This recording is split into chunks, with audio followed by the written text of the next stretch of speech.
Welcome to the NHCFAE Career Series. I'm Misty Peña, your host. In this series, we explore the people who make aviation possible, from engineer designing the future to the technicians ensuring that our flights are safe every day. Today, I'm joined by one of our valued NHC members, William Vallejos, a proud tech ops professional who represents the dedication and precision behind every aircraft in the sky. William, thank you for being here today. Thank you. I appreciate that introduction and welcome. Any questions? Thank you. Absolutely. You've been in tech ops for a while. Can you please share your story? How did you first get into the field of tech ops and what drew you into the field of aviation? Yeah. Well, it started about 20, 25 years ago. I was always obsessed with electronics, but I was not introduced to any school or training because my background was way far from what it is in electronics.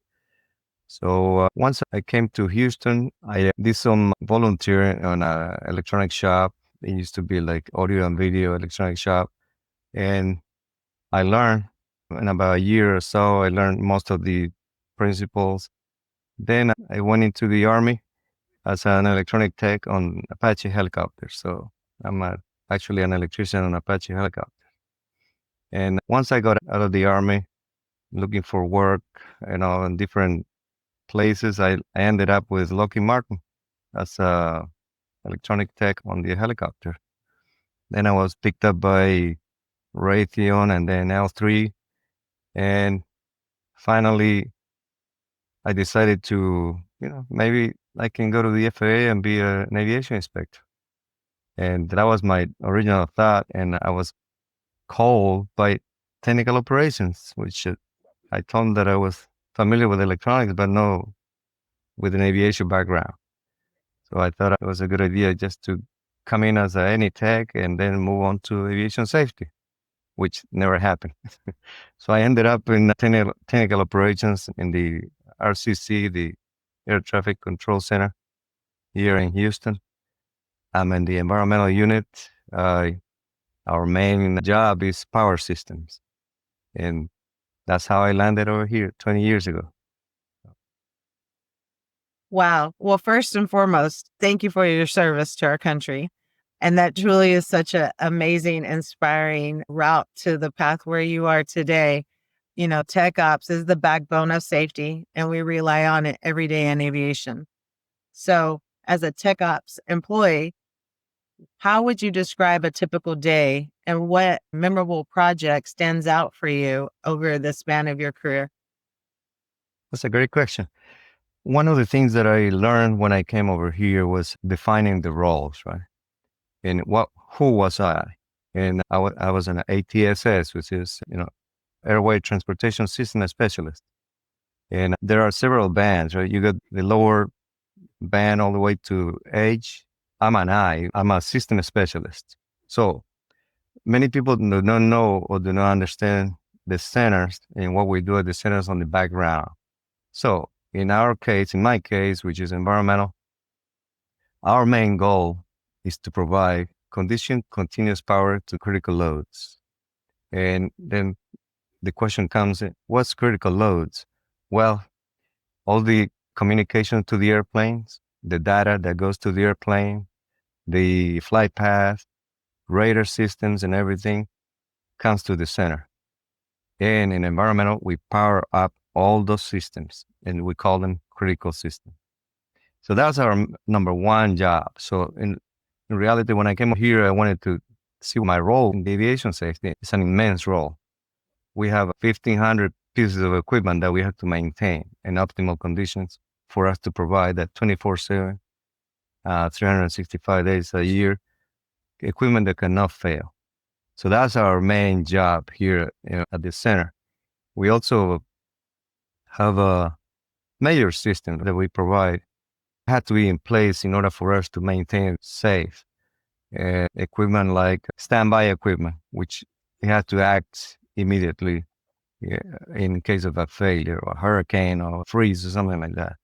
And then we have the associated systems like cooling, heating, and building automation systems they had to be in place for us to be aware of the dangers that can come into the building for the NAS. So that's pretty much the challenges that we have in my unit today. Oh, wow.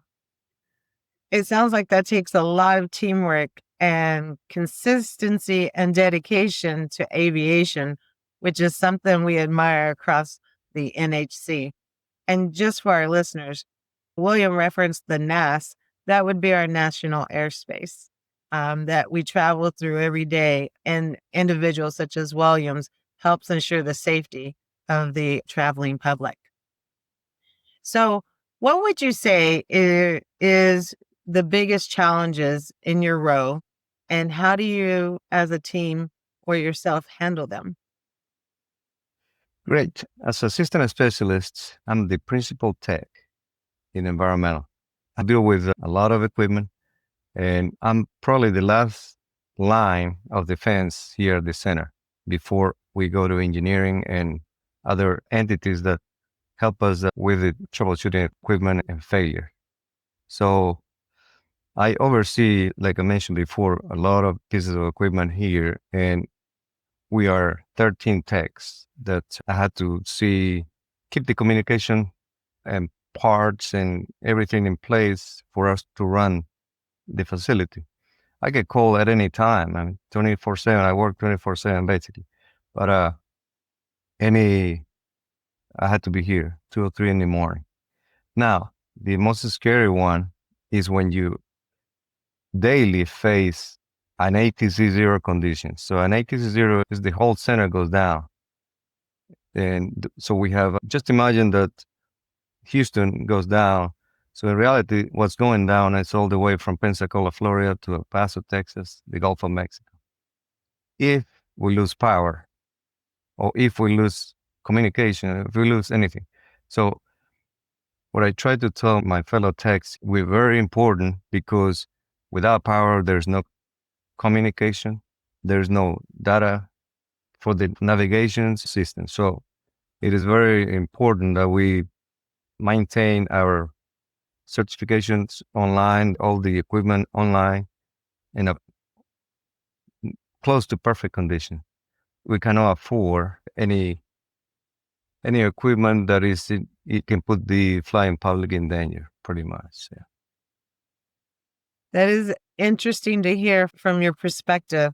I mean, and it also speaks to the leadership that you put in action every day to ensure the safety of the national airspace. And we hear in the jobs that we do every day. But it sounds like you have to balance a lot 24/7, 365 days, as you said, and you have to remain calm under pressure to ensure the safety of the traveling public. So, for those listening, though, today, what advice would you give them if they were considering a career in tech ops? Okay, first of all, follow your instinct, see your weaknesses, and I'll say prepare yourself. In my case, my weaknesses was that I was not that good on books. So I was more good with my hands. And that's what brought me up to this point. There are a lot of people that goes to school and come back over here and they just knowledge wise, but no practice. And there's also risk that you have to take. I mean, in my job, for example, it's high voltage and you're dealing with live equipment in some cases and all type of equipment, batteries, systems, conditioning system. And so it's just follow your instinct, get good at what you know. If you're good in with theory, well, you know that's not your weaknesses. So if you have a problem with hands-on, find a way. There, in this society today, there's all kinds of ways. So in my time, it was like find a place that they accept you to do some volunteer work. It was kind of hard. So I had good teachers, but mainly you should show some drive and passion for what you want to be. And in my case, we receive new people that I had to train every year, and I see those details all the time. Now, I was taught in my years, you have to be the best at what you do in reality, or you can be a mediocre, but I always struggle to be the best. And there's plenty of opportunities here to show that you're the best. So that's my take on that one. Thank you, William. That is great advice for anyone listening today who's considering a field. I mean, you touched on the education, hands-on, and volunteer opportunities also provide a way to learn how to do something new. So thank you for your dedication to ensuring the safety of the traveling public. Before we close out, do you have any last minute thoughts or things you would like to add? Yes, there's opportunities out there. Here, I mean, sometimes we go into places where we think that it's too much for us, but with a little dedication, you can go ahead and come out on top. I'll give you an example. I grew up in a farm, so I was a farmer. And I came over here after working in a little electronic shop. I landed working on a $25 million aircraft. And I thought it was too much for me. But no, for somehow dedication, like I said earlier, a lot of dedication and putting 110% being the best, I became one of the best electricians on the Apache helicopter. And I served in Iraq 2 years, and they were so happy with me. So then I came to the FAA and landed on a power system, which is pretty big. It's actually ASIPS class, which stands for RCC, Critical Essential Power System. One of the hardest classes in the FAA, believe it or not. I didn't pass with flying colors, but uh, like I said, I give it 100% to the job and became one of the best here. I'm the senior tech, the principal tech. Don't let the immensity of a system belittle you. With a little resilience, you'll probably be the best in there too. We need bright minds to come over here and start replacing us. We pass on whatever we know. Thank you, William. I mean, dedication and passion is always the root behind success in what we go after in our lives and in our careers. So, William, thank you for joining today and sharing your story. I mean, that was truly amazing. Even for myself, who has been with the FAA for a long time, I absolutely learned something new today. Your commitment to safety and excellence is what keeps our skies safe every day and our aviation system strong. So, to our listeners, hope you enjoyed today's conversation with William. We hope you consider joining the NHCFAE. Membership gives you access to mentorship, scholarships, professional development, and a community that celebrates our work and our dedication to the jobs that we do every day to ensure the safety of the national airspace. For more information, you can visit www.nhcfae.org. Thank you for your time, and we look forward to seeing you in the future.